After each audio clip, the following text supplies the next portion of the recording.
Saya baru berani pulang ke rumah agak lama setelah ada hasil tes. Jadi setelah hasil tesnya bilang saya negatif, oke, saya berani. Tapi tetap saya lakukan social distancing, saya nggak berani deket-deket semua. Anak perempuan saya memang relatif dekat dengan saya. Tapi ketika COVID ini ya pengen meluk, tapi ya gimana ya, kita hanya bisa lihat dari jauh dan kemudian ya cuma menentangkan tangan gitu, seolah-olah berpelukan gitu. Suatu waktu saya terima message ya, yang bilang bahwa dia kangen, ya, ngedoain semoga saya baik-baik saja, dan di situ saya yang merasa waduh ya, dari sisi tenaga medis ya ini hal yang paling berat sebetulnya.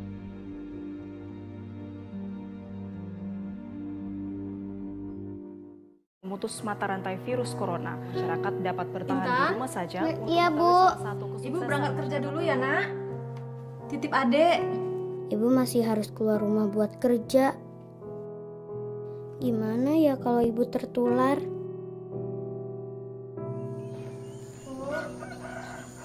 Ya.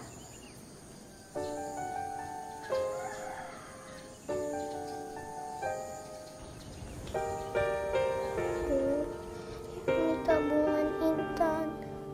Dan ini semua buat ibu ya. Intan gak mau ibu pergi kerja dulu sementara ini. Intan takut ibu sakit. Iya, Nak. Ibu berangkat kerja ya.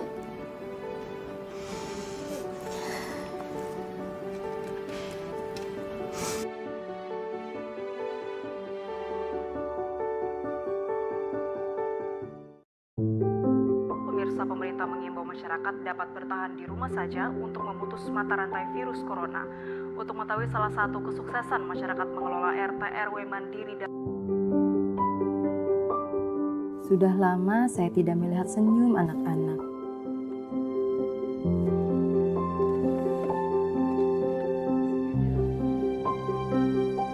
Ini yang membuat saya rindu akan mereka. Ini adalah tanggung jawab kita bersama untuk masa depan anak-anak kita, anak-anak Indonesia. Saya baru berani pulang ke rumah agak lama setelah ada hasil tes.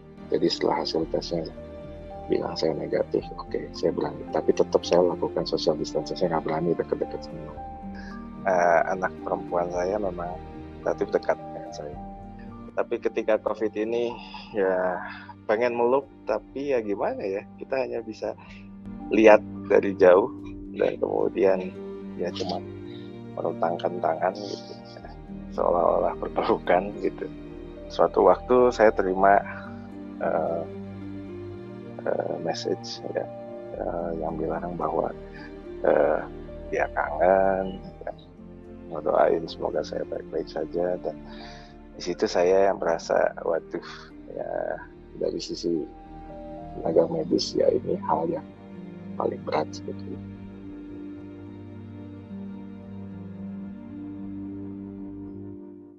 memutus mata rantai virus corona, masyarakat dapat bertahan di rumah saja. Iya, Bu. Ibu berangkat kerja dulu ya, Nak. Titip adek. Ibu masih harus keluar rumah buat kerja. Gimana ya kalau ibu tertular?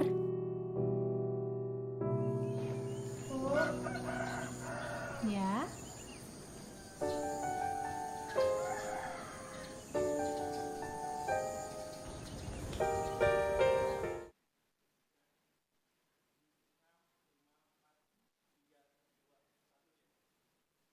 Colleagues from the media, thank you very much for participating in today's press briefing from the Palace of the President in Jakarta. Today is the 5th briefing that we had so far, and I have the honor today to be accompanied by my good colleague, my good friend, Minister of Education and Culture, Mas Nadiem Makarim, and he will share with you how he managed the education system during the pandemic. And of course, Professor Wiku Adhisasmita is with us also to share and brief us on the development of issues directly related to COVID-19. Colleagues from the international media, allow me to update or share with you some issues related to my portfolio. First is on Indonesians returning home. In total, as per yesterday, more than 95,000 Indonesian, or to be more exact, 95,102 has returned home. The majority of them are those coming from Malaysia and Indonesian crew working at cruise ships. Between 19 March until 13 of May 2020, 74,817 Indonesian have returned from Malaysia. 21% of them returned via land transportation, 64% via sea transportation, and 15% via air transportation. Meanwhile, 15,820 Indonesian crews have returned so far from 21 countries, arriving in Indonesia through dedicated entry points, namely more than 41% via Ngurah Rai Airport, about 44% via Soekarno-Hatta Airport, and then around 8% via Tanjung Priok Port, and almost 6% via Benoa Port. On top of that, around 4,465 Indonesian have returned home via self-repatriation from 28 countries, which include 15 Indonesian from Singapore that arrived in Surabaya yesterday. One thing that I would like to underline here, mandatory health protocol is applied to all returnees as regulated by the Ministry of Health. And furthermore, the government will also issue or publish a protocol book on self-quarantine for returning Indonesian from abroad. At this very moment, the National Task Force of COVID-19 is working closely with relevant ministries and stakeholders to finalize this book or the guidance of self-repatriation. Colleagues from the international media, my second point is Indonesia continuous engagement in the Ministerial Coordination Group on COVID-19 meeting. I usually call it the International Coordination Group on COVID-19 or ICG.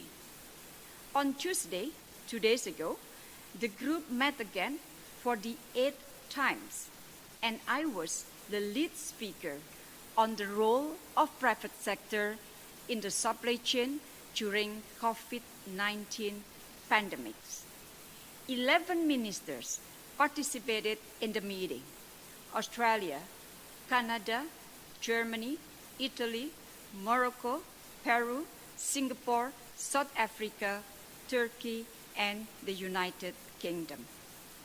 During the meeting, I underlined the essential role of private sector in addressing the pandemic by being part of the solution. In this regard, Indonesia proposed the establishment of a platform that can facilitate greater cooperation and collaboration among private sectors to produce the need for medical supplies and equipment amidst the surge in global demand for the said supplies. So basically, the platform will serve as a catalyst for private sector of different countries to share information on their capacity and resources and what needs they sought from others through cooperation in regard to the production of medical supplies and equipment. All the undertakings of the platform are intended to facilitate business-to-business matchmaking. And this platform is doable. And for sure, any future engagement must comply with applicable rules and procedure in respective countries, including in relation to product quality standards and competition law. Moreover, this platform should be in line with the fundamental principle of the WTO. And after presenting the initiative, the platform that I mentioned, I received positive support from the meeting, and ministers agreed to follow up the initiative. This initiative is one of the Indonesia efforts to promote innovative cooperation amidst the pandemic. And my third and last point, colleagues, is on COVID-19 and peacekeeping operation, or PKO. As we are all aware, COVID-19 has enormous impacts for all countries, including countries affected by conflict. The situation on the ground, which is already fragile due to the ongoing conflict, is now worsened by COVID-19 due to the limited health infrastructure, fragile security, challenging economic situation, and their humanitarian condition. COVID-19 has impacted the implementation of the mandate for PKOs. Among others, difficulties in engaging with conflicting parties to foster peace and mediation effort, and then limitation of the movement and activities of peacekeeping personnel and humanitarian access, and then logistical and rotation difficulties due to unavailability of transportation and air travel. During the UN Security Council meetings, Indonesia always stressed the importance of safety and security as well as health of the UN peacekeeping personnel. In this regard, Indonesia co-sponsored the UN Security Council Resolution number 2518 on the safety and security of peacekeeping personnel, which is adopted on the 30th of March 2020. Based on the UN Secretariat data, COVID-19 cases have been confirmed in all countries and territories hosting peacekeeping operation, that is in 13 missions, 13 missions. 64 peacekeepers have contracted the virus. Most cases are in MINUSMA, in Mali. 23 of them have already recovered.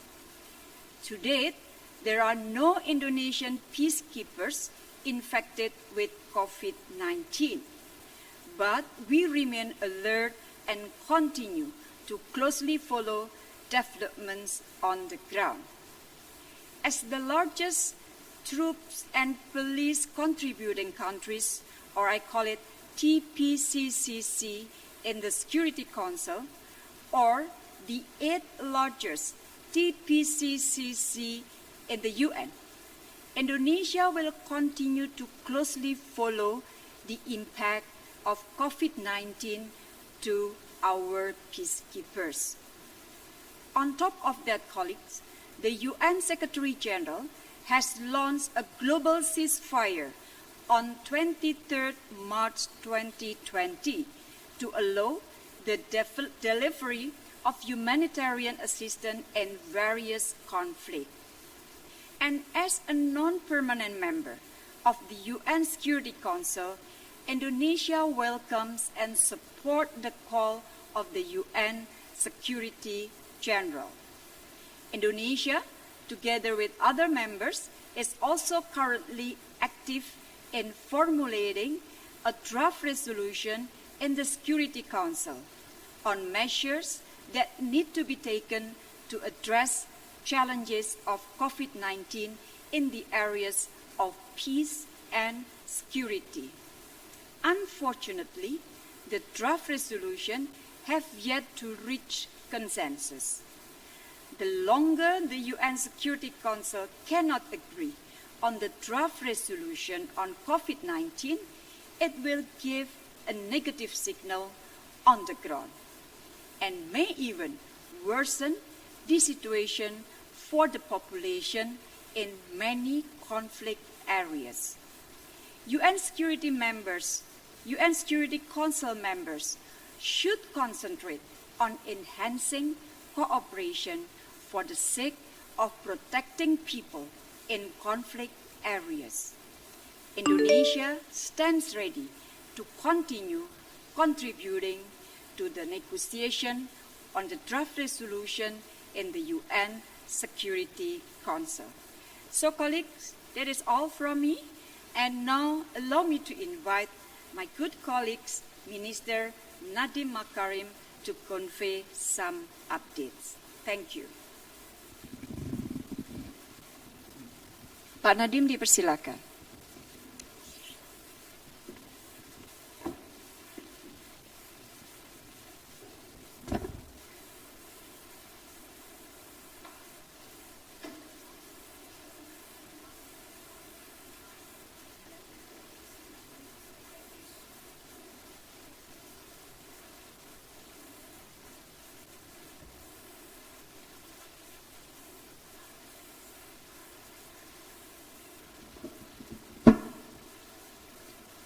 Thank you so much, Minister, for inviting me for this press conference. Also, thank you to members of the foreign press for allowing me to speak a few words and updates about the situation, specifically with regard to education in Indonesia during this COVID-19 crisis. So I think the first most important point is that the situation even before the COVID-19 crisis was already a very challenging situation for education in Indonesia. Being the fourth largest educational system in the world, in a developing economy, in the largest archipelago in the world, the logistical infrastructure and inequity issues had already been quite acute. So the COVID crisis exacerbated a lot of those trends. But the team in the Ministry of Education are doing everything in their power night and day to try to improve the situation and also try to mitigate the biggest risks throughout this crisis. So it's important that from the very beginning when the COVID-19 crisis occurred, that the Ministry of Education took a principle-based approach in how to make decisions. And the first principle that we took was health first. And so the Ministry of Education actually took the lead and the initiative in implementing study from home. We worked together with all the districts in Indonesia to encourage and support them and through the transition to studying from home. And for the universities, which are directly under the jurisdiction of the Ministry of Education, we implemented study from home immediately as a nationwide policy. So we provided the regulatory framework even before companies were starting to work from home and the other type of containment measures. So we really took the initiative that health was first and the safety of our teachers, our students, and their parents was the first priority. And so schools everywhere in areas that were affected by COVID started studying from home. The second thing that we did was we also reprioritized the resources of the Ministry of Education, particularly with budget, and asked ourselves the question, how can we help and support the fight, the acute critical fight? And the first thing that we did was we reallocated budget to our medical universities as well as our educational hospitals that train to be doctors and nurses to actually focus them to becoming COVID crisis centers.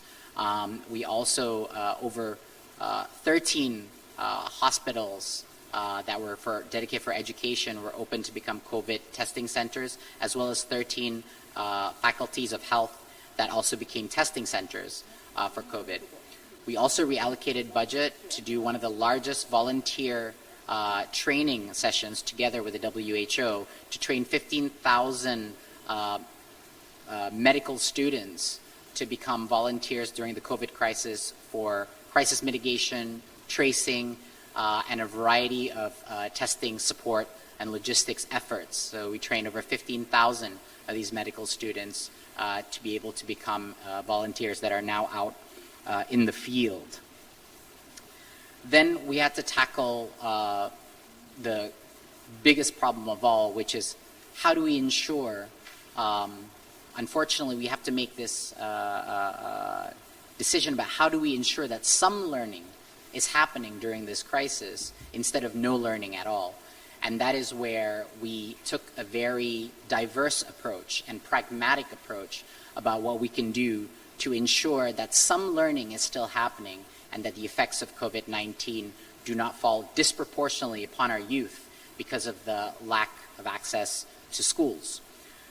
So the first thing we did was to actually open and work with a variety of technology platforms and edtech companies with which to implement affordable online learning. A lot of it was free to as many areas and districts as possible and provide as many options as possible.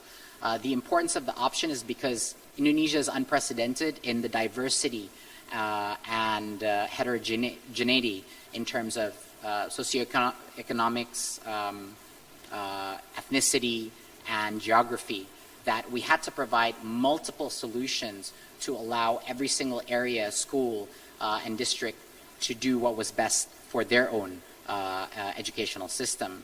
So one is through online learning.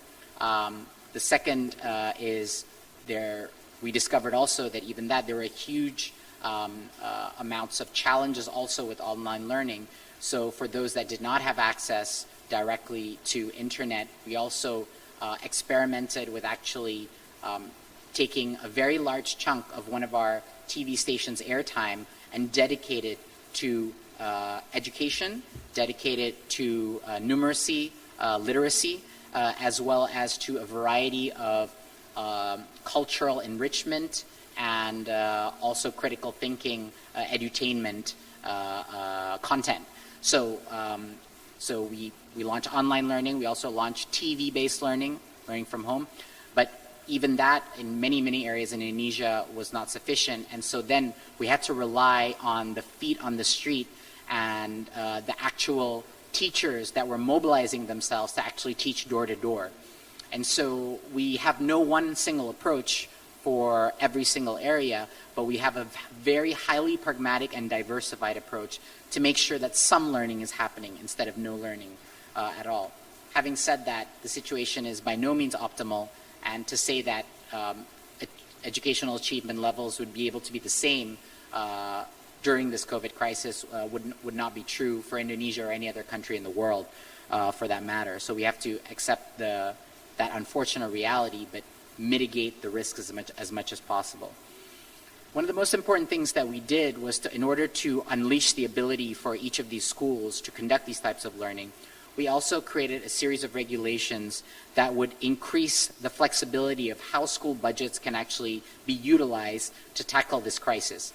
So the first thing we did was to release the budgets that are sent from the central government to the local schools themselves to be used for health equipment, sanitizers, maskers, as well as to buy data, mobile data, in order to implement a lot of the online activities, online learning activities and studying from home. So we really freed up the use of the school budgets to be able to be used to buy data and internet data in order for both the teachers as well as for the students. We also dedicated a lot of resource to actually launch a public education campaign around COVID that was aired in multiple TV stations because it's actually quite important that as the education ministry that we take part in actually helping understand what are the key drivers of getting out of this crisis and how it all comes down to human behavior. And so we participated in that. In terms of culture, we also provision platforms where artists and cultural figures can go and perform and entertain and lift spirits of people sitting at home through a variety of online channels, and as well as virtual tours of museums and heritage sites to keep that flavor of our national heritage alive during this crisis. Like I said, this definitely affected, and the inequities that existed before were exacerbated by this crisis, but there are a few positive things that we can take away from this crisis. One of the most, I think, positive things that we can take away, despite all the unfortunate negative effects, is actually that for the first time, parents all across Indonesia are finally realizing how difficult it is to become a teacher and to teach their students. So there's been a huge heightened sense of empathy from parents towards teachers and understanding the challenges that they face teaching. And in a similar way, the teachers are also realizing how important the role of parents are in education, and that the parents are a core partner in the educational success of the children. And I think also the last and final point is that we have never seen before. It's an unprecedented amount of technology adoption in such a short time frame by teachers, by parents, and by students, I would say in the history of Indonesia, because of learning from home, studying from home. And so even though huge amounts of parts of Indonesia struggle with adopting to these technologies, a lot of people are being forced to experiment and try, and for the first time use these tools, which will actually heavily accelerate technology adoption in education in the future and in general. And so I think that is one very, very encouraging trend, that once the COVID-19 crisis is done, the adoption to enhanced technologies in education to support teachers and to support parents and students can be accelerated. Thank you very much. Thank you again, Minister of Foreign Affairs, for the opportunity, and I'll be answering questions in the next section. Thank you very much.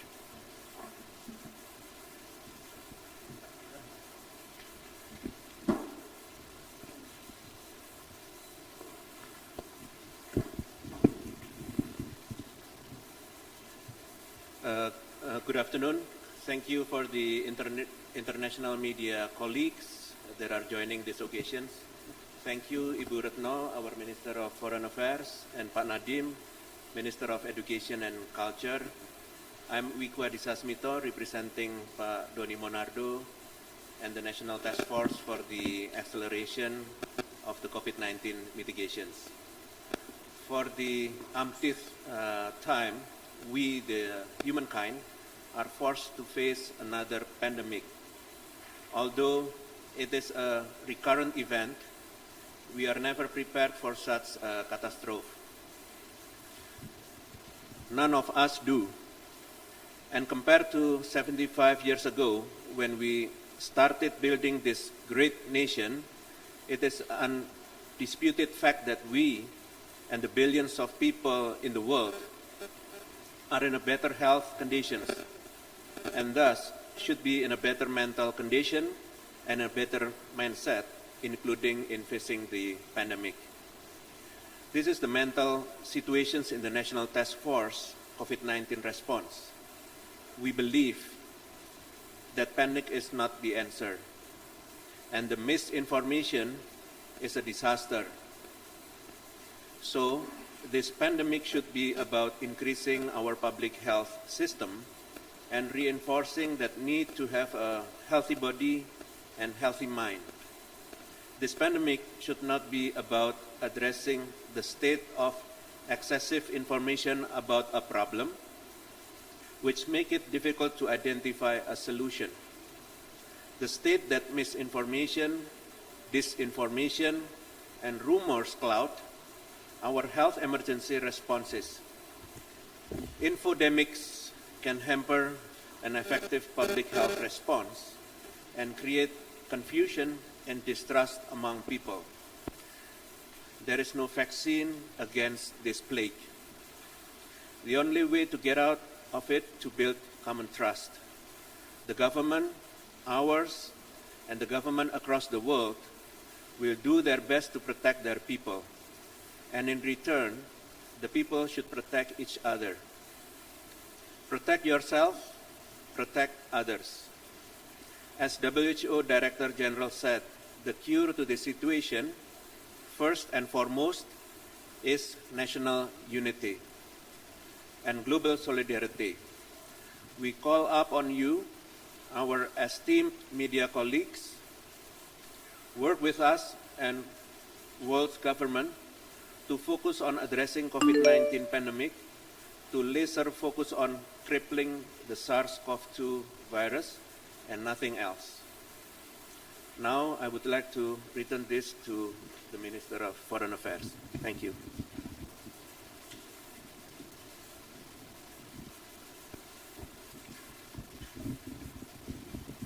Well, thank you very much, Minister Makarim, and thank you very much, Professor Wiku.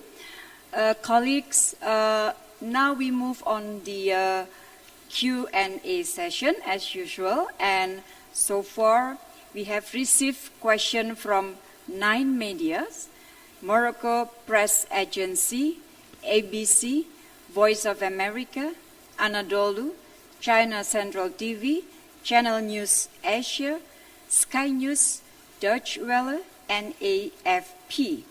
And of course, Minister Makarim will answer questions related to the education sector, while Pak Wiku will provide some technical updates and data, as well as all the technical details.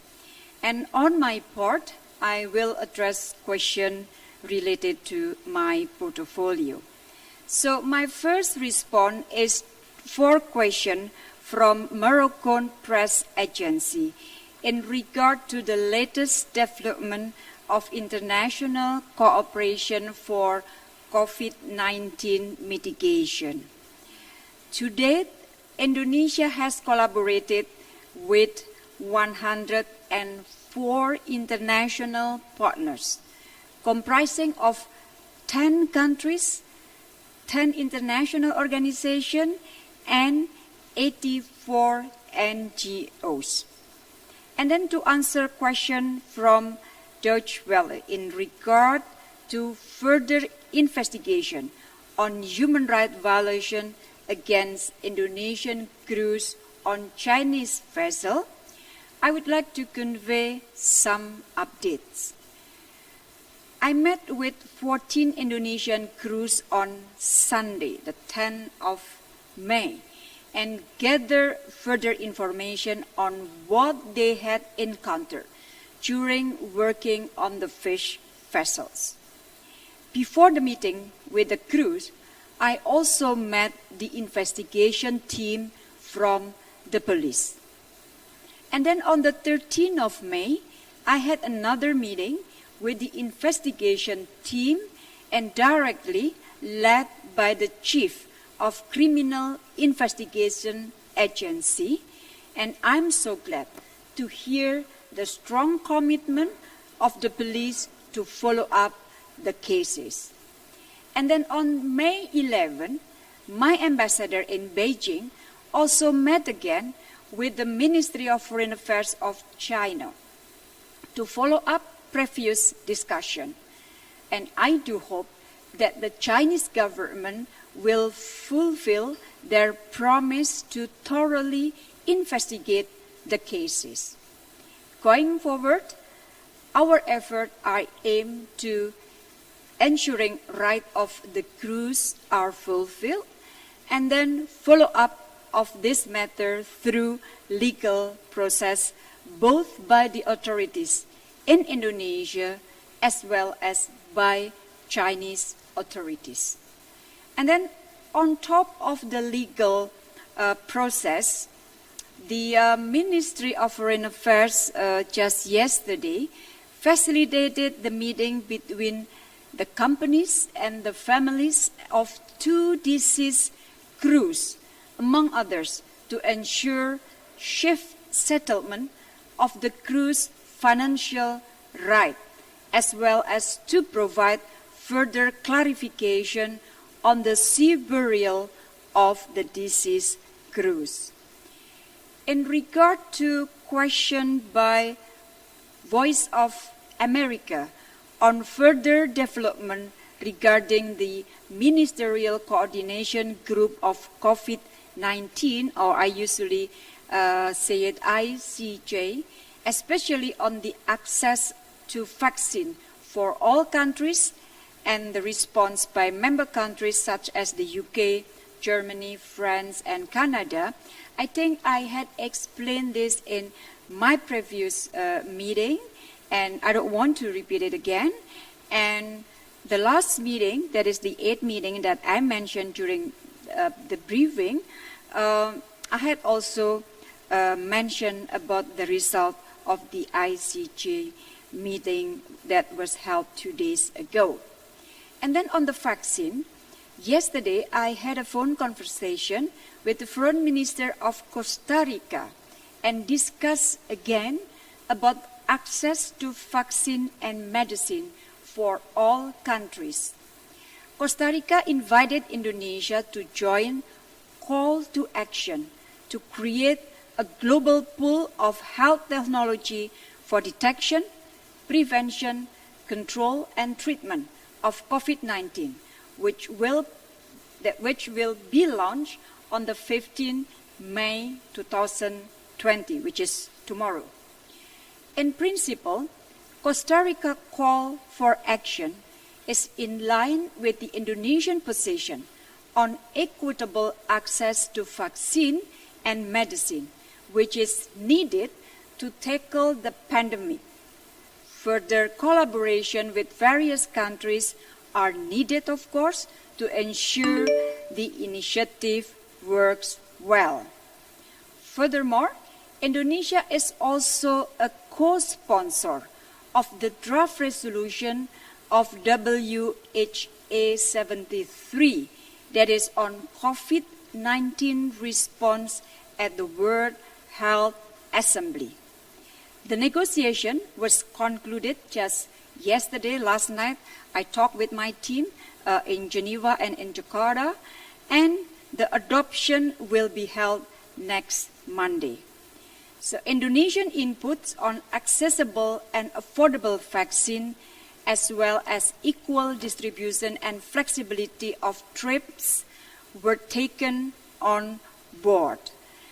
And then responding to the ABC question on the number of Indonesian crew deaths due to COVID-19 on board cruise ships, I would like to convey that as of yesterday, 4 crews have passed away in 4 cruise ships, namely MS Zandam, Oasis of the Sea, MV Viking Star, and Costa Fascinosa.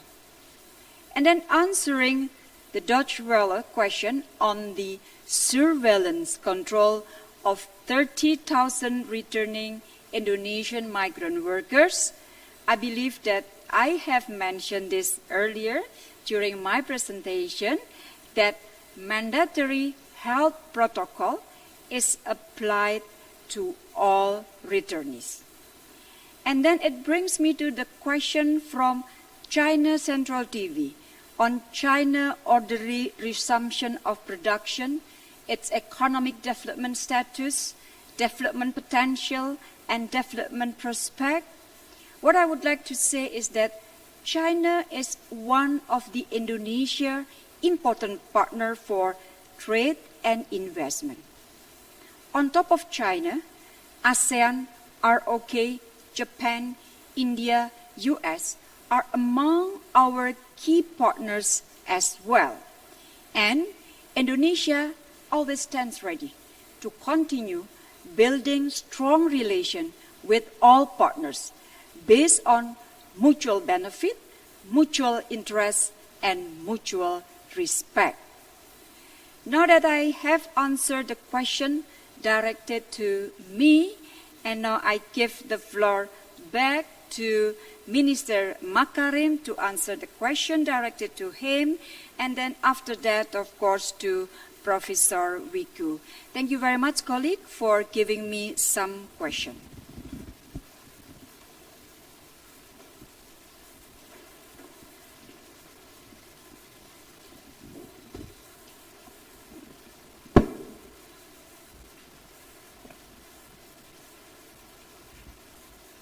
Thank you, Minister.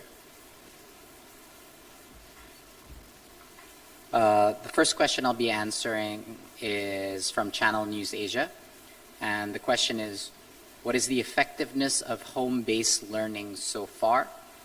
An entire cohort will potentially end up being behind their studies. What will you do about this? It's a great question. First of all, just to be scientifically sound, the ability for us to determine the effectiveness of home-based learning will definitely take much more time than the immediate 2 months. These kind of analyses need to be seen over a much longer period of time, unfortunately. But what we do know now is we have a lot of anecdotal evidence about some of the challenges of online learning. And a lot of it is what you would expect. There are some groups or some areas or some schools that have really shown incredible innovation in the ability to use a variety of technological tools and low-tech solutions as well, like one-to-one teaching at home, etc., that a lot of teachers have innovated. But there are also some areas and some schools that are a little bit slow, behind in the curve, and therefore are at bigger risk. So there's a very, very wide discrepancy of the effectiveness of home-based learning. I would say that the most encouraging thing that we see is not actually the effects today and whether or not it will actually be able to compensate for children not being in school. I think the effectiveness is much more felt in the future effectiveness of comfort and adoption of technology in the future, because technology is a core part of our plan in the Ministry of Education to support teachers and parents in improving their ability to personalize learning, teaching at the right level, and really focusing on competency instead of content.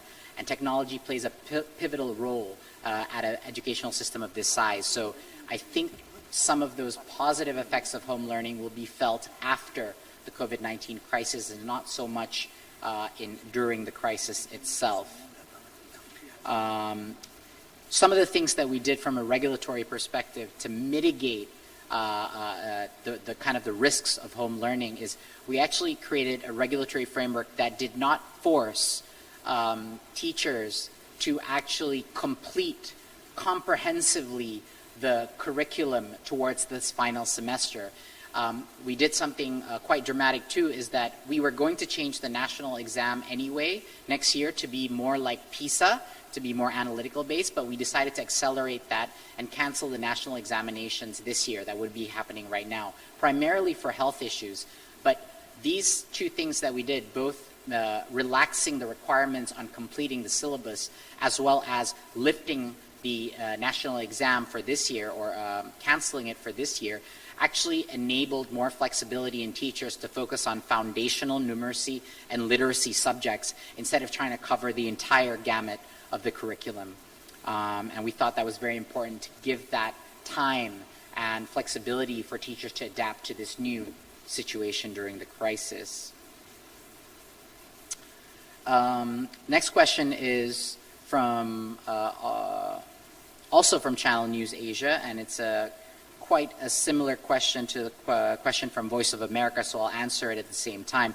The first question is, a lot of children in Indonesia do not have internet access and also even TV to watch TVRI and its educational programs. What will you do about this? And the Voice of America question is, how do you overcome the gap between families who have internet and not in online learning during a pandemic. So I'll try to tackle this question from a few angles. So yes, there are a lot of children and families that do not have access to internet and TV. Many more of those students that don't have access to internet rather than don't have access to both internet and TV. Generally speaking, within each neighborhood, because of the penetration of 3G everywhere, most children in Indonesia will have access to an Android handset, even if it's not within their immediate nuclear family, and they will have access to a phone connection. TV is also very widely penetrated in Indonesia, even though some areas, especially in the remote areas, still don't have access. They even have issues with electricity and stable electricity connection. So the solutions of how to tackle this cannot be sorted within a 2-month crisis management period. All of the solutions are to tackle this are future-oriented and have to deal with actually solving the root cause inequity issues in infrastructure themselves. So the COVID-19 crisis has actually accelerated and catapulted all of the government initiatives to actually close the gap. Close the gap in what way? Close the gap in infrastructure development, particularly for the educational system. Close the gap in internet connectivity, which means you have to inevitably solve the gap for electricity stability as well in order for internet stability to be achieved. So these are activities that are cross-functional between ministries and not just the Ministry of Education. So we'll be working with an array of other ministries to actually really focus on these areas that are still disconnected from the rest of Indonesia. Now, those inequities cannot only be solved by infrastructure developments.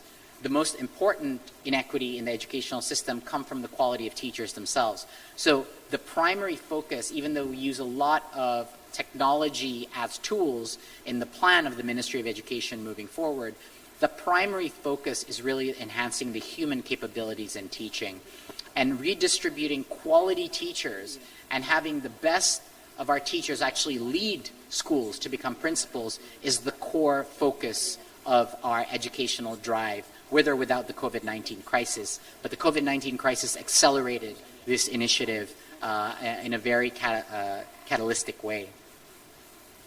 Having said that, the TV, we were extremely surprised. I mean, we rushed to create the educational TV content initiative in order to make sure that as many children had the opportunity to learn from TV that didn't have access to online. But we were extremely shocked to see the reception.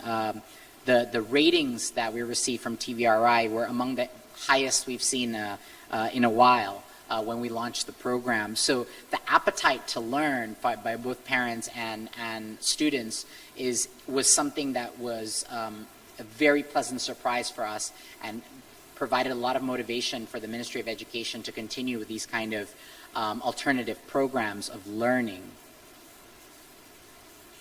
We've also been extremely inspired by seeing the grassroots movement of teachers in remote areas that have actually implemented door-to-door teaching policies. And this was extremely moving as well as inspiring for other teachers in regions to kind of take the initiative and not leave any child left behind. I'm going to answer the next question from Voice of America.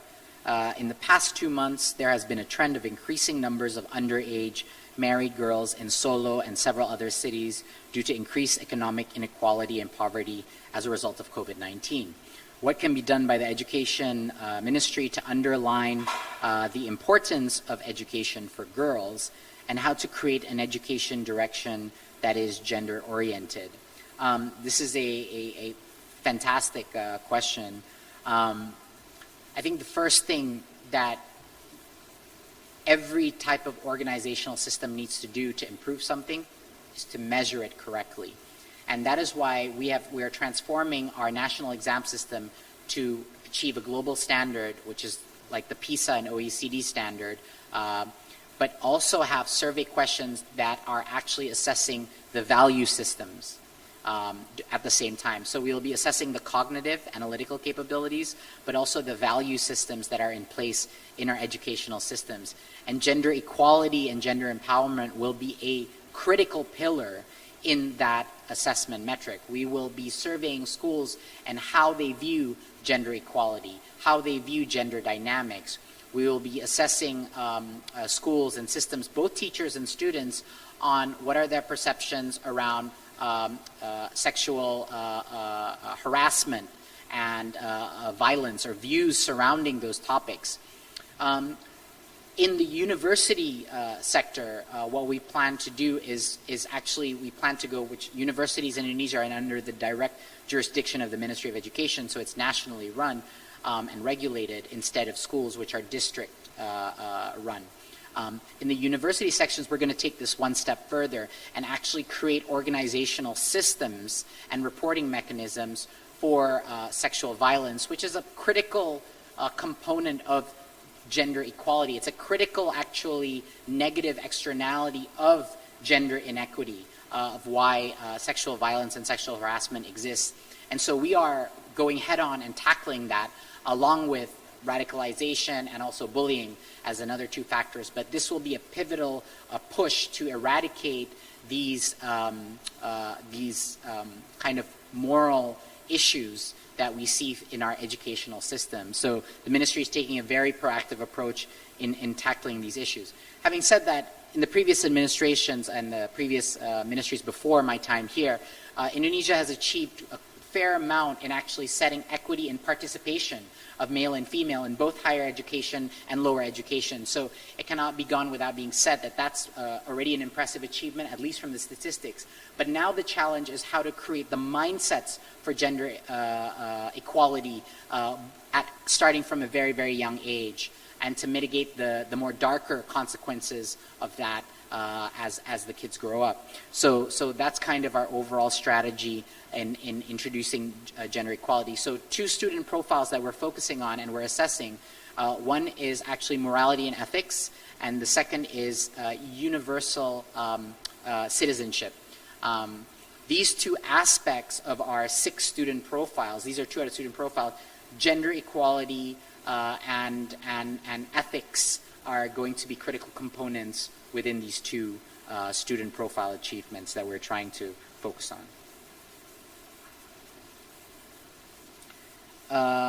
A lot of teachers, the next question is by AFP. A lot of teachers are struggling with online learning suggested by the Ministry of Education and Cultures. What is the solution for that? This is a very difficult question to answer. There are many solutions, but the solutions differ depending on which school, which area, and which level of technology adoption that they're accustomed to. There are schools that are utilizing chat platforms to facilitate learning between students and teachers. There are schools that are using learning management systems or more advanced platforms that are dedicated for education to actually implement learning from home. There are schools that are strictly using video conferencing tools and doing a lot of asynchronous live school sessions doing this. And then there are schools that simply because of infrastructural issues are doing door-to-door, still manual, but door-to-door training or tutoring of their students, which are quite admirable. Everyone is learning at the same time, including the Ministry of Education. So a very diversified and very scientific, we're taking a very scientific approach by taking this time to observe and getting anecdotal evidence and seeing what actually works in these technology platforms and what don't, so that when we return back to school after this crisis, we are able to scale up the solutions that we know work for which segments of our educational system the best.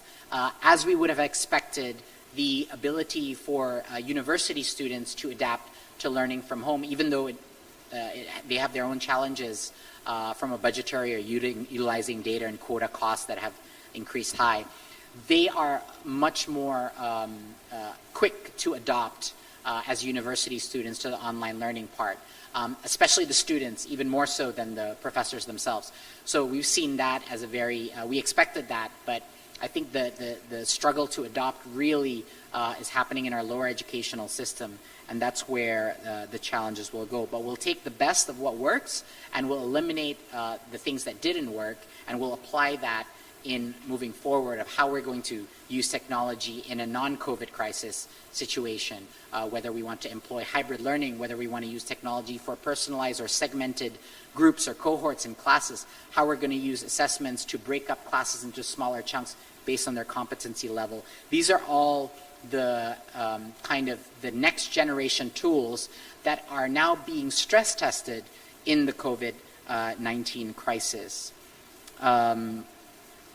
The final question I will answer is from AFP as well, is what has changed in the Indonesia education system amid current COVID-19 pandemic, e.g. learning materials, syllabus, or assessment?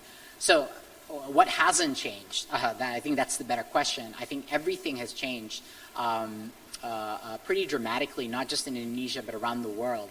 I think the first thing that will be a new normal is the use and adoption of technology tools for teachers, students. I think that will fundamentally change how students and teachers interact. The ability for teachers to actually break up their class into more effective learning groups and do that, you can only do that with technology.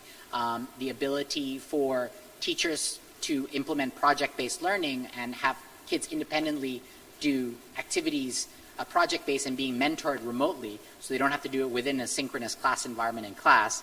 I think those are all big opportunities that will permanently be changed by the COVID-19 crisis.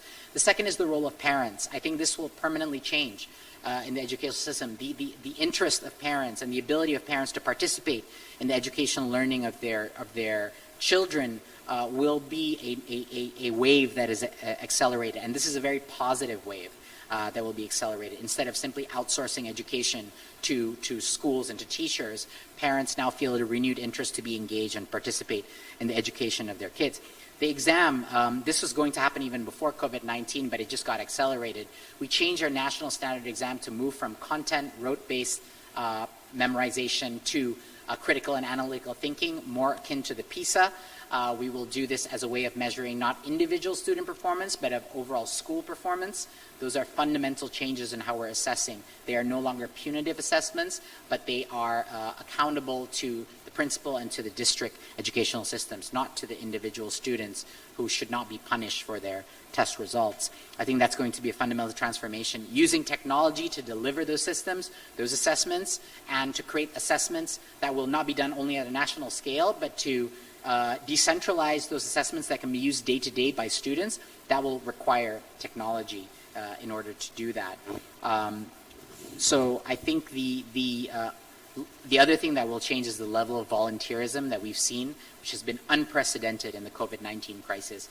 Indonesia is a country that has gone through a series of disasters, natural or otherwise, and because of that, it has trained its volunteering muscle to the extent that we're seeing incredible levels of civic society stepping up in both the education space and other spaces to really pick up the torch and support each other during this time of crisis. I think those are the questions that I can answer today. So yes, we're seeing a lot of suboptimal learning happening in Indonesia and in the rest of the world as a result of this, but the amount of learnings that we can take from this crisis and the mental resilience and new normals that can come after this crisis can become big opportunities for us to accelerate changes that we wanted to do before, but now are given the opportunity and momentum to do it faster and in a more innovative way. Thank you very much. Really appreciate it.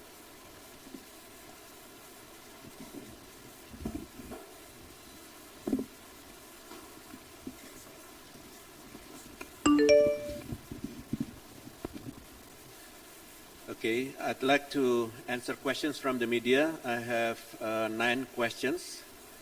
The first one is the most difficult one. So the first question is from the ABC and the Morocco Press Agency. The Indonesian president expressed disappointment on Monday because of the screening rates remains below 10,000 tests per day. Why has Indonesia failed to exceed this threshold? How could Indonesia cope with the shortage of laboratory technicians?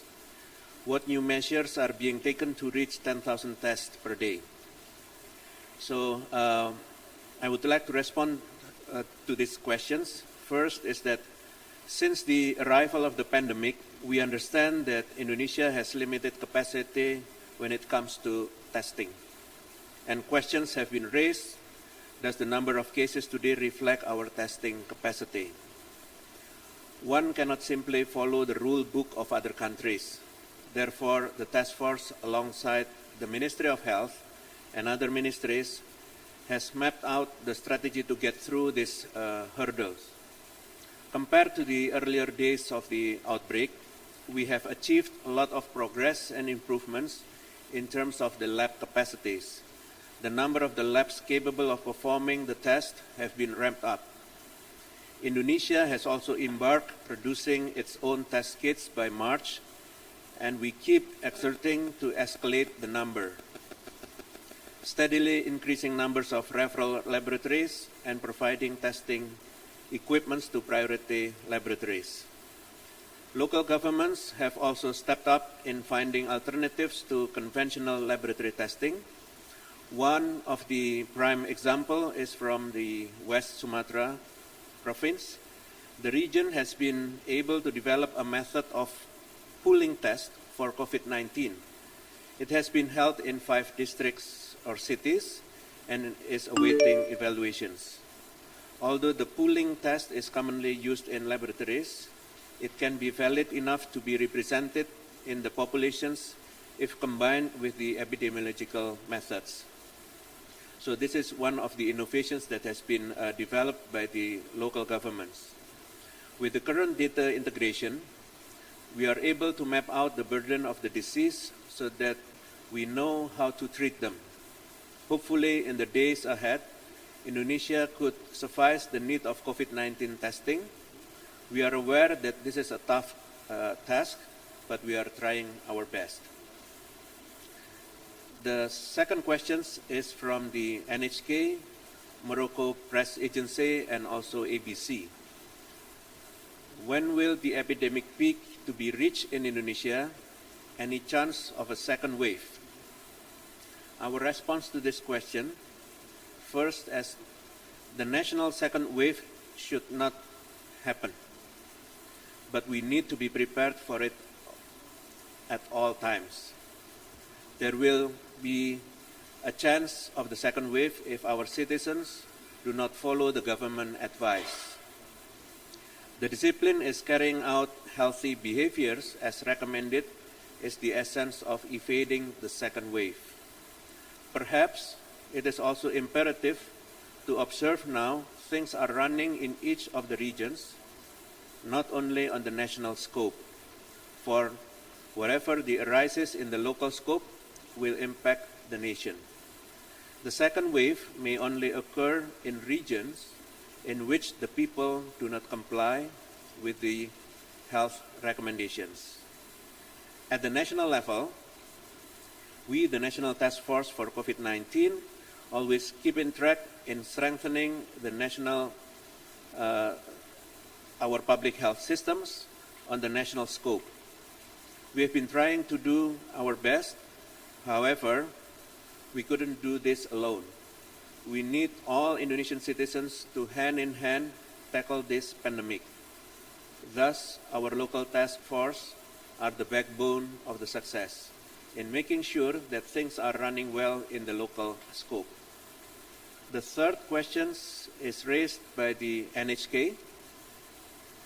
The question is, the estimated peak number of people infected was 95,000. But at this moment, the number is far below than prediction. Does it mean the government is succeeding to contain the virus of Indonesia, doesn't have enough facilities to contain it?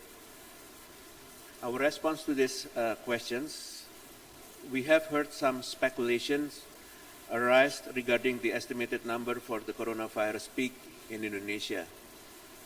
We understand that many models have been created in predicting the curve.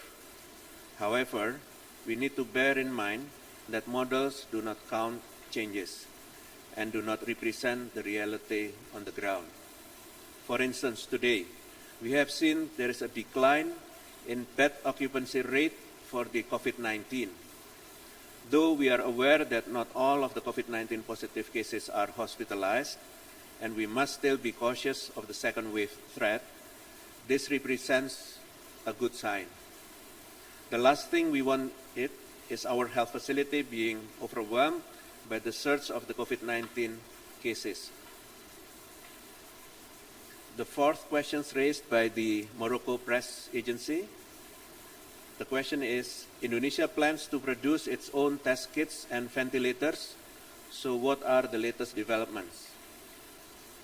We have sought the informations that we believe that the health industry in Indonesia will never be the same after COVID-19. The government, through the Ministry of Research and Technology, alongside other ministries, universities, experts, and private sectors, are joining forces in strengthening our health industry capacity. Medical devices for test kits, namely non-PCR, PCR-based rapid tests, are in the stage validation test, and registrations at the Ministry of Health later this month is expected to be produced.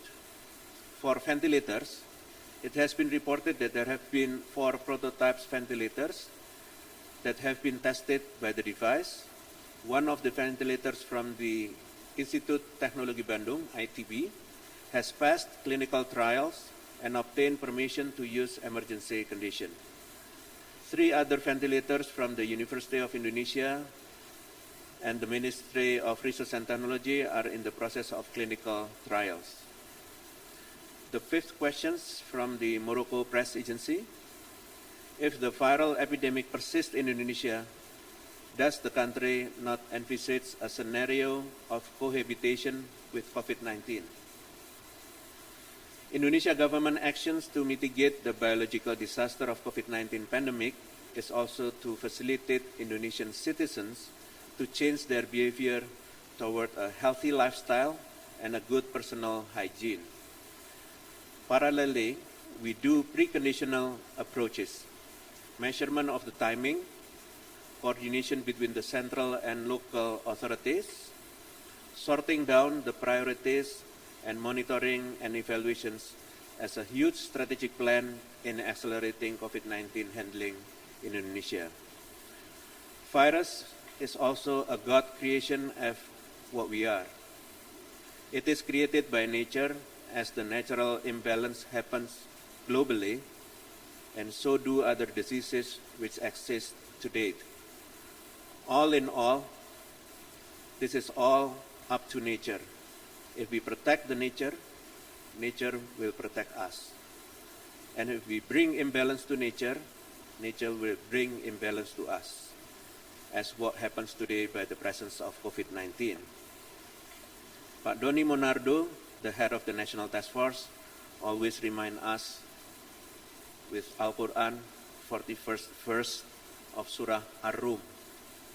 I just read this. Corruptions has appeared throughout the land and sea by the reasons of what the hands of people have earned, so he may let them taste part of the consequence of what they have done, that perhaps they will return to righteousness. People nowadays should remember Hablum Minallah, Hablum Minanas, which encourage relationship not only with humans, but also with the God. We emphasize that the new approaches, behaviors can enable us as human beings that have high adaptation skill to adapt once more to this global change in order to regain balance between human and nature. The 6 questions from Channel News Asia. Bapak Doni Monardo said that those under 45 years can be allowed to go out and work. When is this going to be implemented? What are the conditions for this to happen? What will this be for all industries and occupations? Our response is, even during the PSBB, there are 11 types of occupations that are allowed to resume activities. This can be done with the record of applying PSBB with the discipline, wearing a mask, keeping a distance, washing hands frequently when they get home, and taking a shower and changing clothes. And this is applied to all ages. From the COVID-19 data we have recently, people from the age 45 years and below have a smaller risk of death, around 15%, and above 46 years have a risk of death reaching 85%. If anyone has a comorbid disease, it will have a higher risk. This data has provided navigation for us to protect our most vulnerable groups of people, but we cannot only depend on the mortality data only. Health comes first, well-being too. There is no trade-off between public health and the economy. They are intertwined, entangled. There is an urgent need of the people to shift ways of living and working. The composition of our economic growth is mainly supported by the household consumption. Productive labor force in Indonesia, according to 2019 BPJS data, nearly 130 million, can still contribute to the economy. The workforce that is expected to be productive, of course, must be healthy, does not have any accompanying diseases that are at risk of becoming fatal if exposed to COVID-19, and they have to travel only those who work according to the COVID-19 to the field allowed by the PSBB regulations. Health essential daily needs, energy, communication, and information technology, finance, logistics, hospitality, construction, basic service industries, public utilities that are designated as national vital objects and or certain vital. For other sectors, an analysis will be carried out to determine risk and benefit if allowed to work by looking at the readiness indicators. The 7th questions from the Morocco Press Agency again. When will the restrictions on the entry of foreigners into Indonesia be revised? When will airport activity return to normal? These regulations will be updated in stages with regard to Indonesia's preconditions and readiness. There are protocols that must be followed. At the present, certain domestic flights have been opened conditionally. Recovery of activities at the airport will be carried out in stages, taking into account multi-sectoral readiness, health, economy, and social. If an area is considered to have met the readiness indicators of the sector, it is not impossible that the airport there will be opened. The 8th questions from the Anadolu and CNA. The government has mentioned several times about plans to ease the large-scale social restrictions. What are the concrete plans for this, and is there a clear timeline? Our response to this, that the task force never eased the PSBB. We are observing the situation closely at all times. We are aware of any change and fluctuations that may happen ahead. Currently, there are 34 provinces and 415 districts that have established a local task force working together combating this pandemic. Up to 11 May, there are 3 provinces and 108 districts that have set the COVID-19 emergency status. Amongst those, 4 provinces and 14 districts are heavily applying the PSBB. There is a detailed evaluations in the provinces, districts, and cities regarding data on the trend of adding or decreasing new positive cases in each region, both those who are implementing the PSBB or not. There are also evaluation of provinces, districts, cities that do not implement the PSBB, but also carry out physical distancing policies. The ease of the large-scale social restriction utterly depends on the situations on the field. How ready are we in terms of the populace behavior? Do our people comply with PSBB obediently? How about the readiness of our healthcare facilities, healthcare officers, number of patients being hospitalized. These indicators are closely being analyzed by the National Task Force. The last questions from the Sky News. Experts have said conditions are Tomohon and Langguan are prime for the spread of another disease. What is your reaction? How worried are you that another pandemic could break out from the animal trade and market in Indonesia? What are you doing to stop this? We always need to be cautious of the possibilities of other diseases of tomorrow. In order to be ready for another threat of emerging diseases, we should prepare all of our capacity, capability, and even policy. Detect, prevent, and respond. These three are the essence of strategy in tackling the outbreak. In order to have a healthy world, the health of three aspects, human, animal, and environment, is essential. This is what we call the One Health approach. Just to remind you that some of us have been trained and have constantly learned the evolving risk of viral infections and pandemic potentials. 15 years ago, Indonesians got together and addressed the bird flu threat and managed to cut the human fatalities from hundreds to close to none. 8 years ago, we made sure that our Hajj pilgrims came back healthy to their villages in the midst of the MERS-CoV pandemic that started in Saudi Arabia. In closing, I would like to say that yesterday marks the 2 months of the task force. The baseline is none. No task force, no coordinated massive scale response before the task force. But beyond these numbers lies a far bigger strength, solidarity and humanity. In facing those global crises, we have strengthened our public health system by focusing on promoting a healthier lifestyle for all Indonesians. Healthier behavior will contribute to an increase of our stamina and, most importantly, of our mental well-being. Indonesians have been learning this saying, mens sana in corpore sano, since basic school. There is a healthy mind in a healthy body. Allow me to relay a message from Pak Doni Monardo. We have to protect our approach in mitigating COVID-19 through a special 4 sehat 5 sempurna. First, keep a physical distance. Second, wash your hands. Third, use mask. Fourth, consume nutritious meals.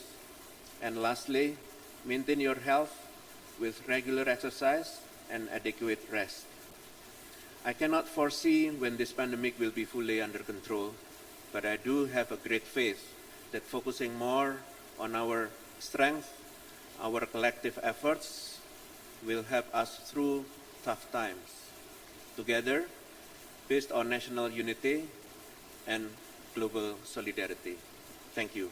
I would like to return this to Ibu Menlu.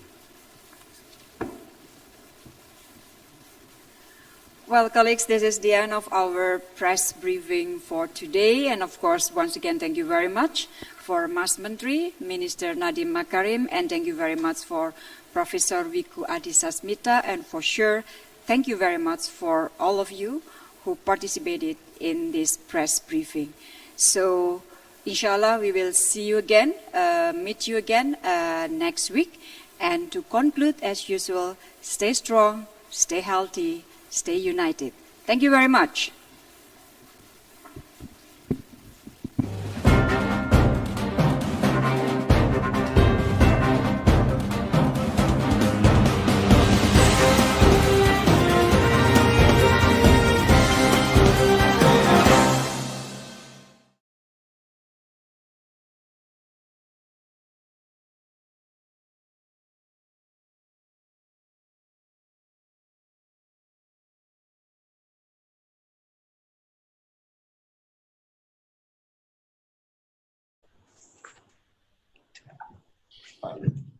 Baik, terima kasih. Tadi kami bersama Bapak Presiden dan Wakil Presiden, juga para menteri dan beberapa gubernur